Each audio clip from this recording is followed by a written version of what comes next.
来关心国际新闻，最近韩国连续传出有民众拿枪伫咧柬埔寨和犯罪组织击杀死亡。韩国政府即阵经发布旅游禁令，也派联合小组要甲失踪的80个人救倒转来。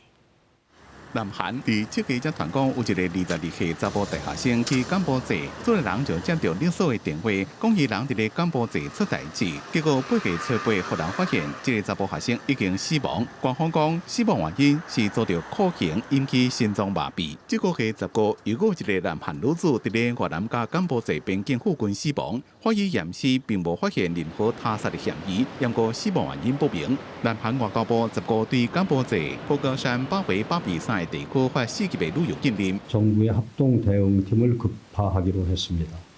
오늘 저녁에 외교부의 이차관과 경찰청의 국수본부장 그리고 법무부 인사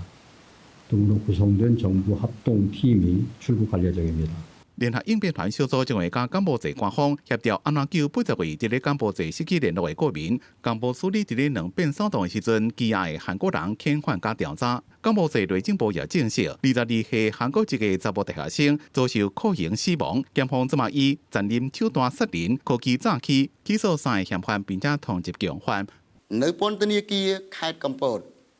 មកដល់ពេលនេះនគរបាលក្រសួងមហាផ្ទៃ កំពុងសរស័ក្តិសរស្រាំធ្វើប្រតិបត្តិការស្វែងរកចាប់ខ្លួនបកពួកជនល្មើស2នាក់ទៀត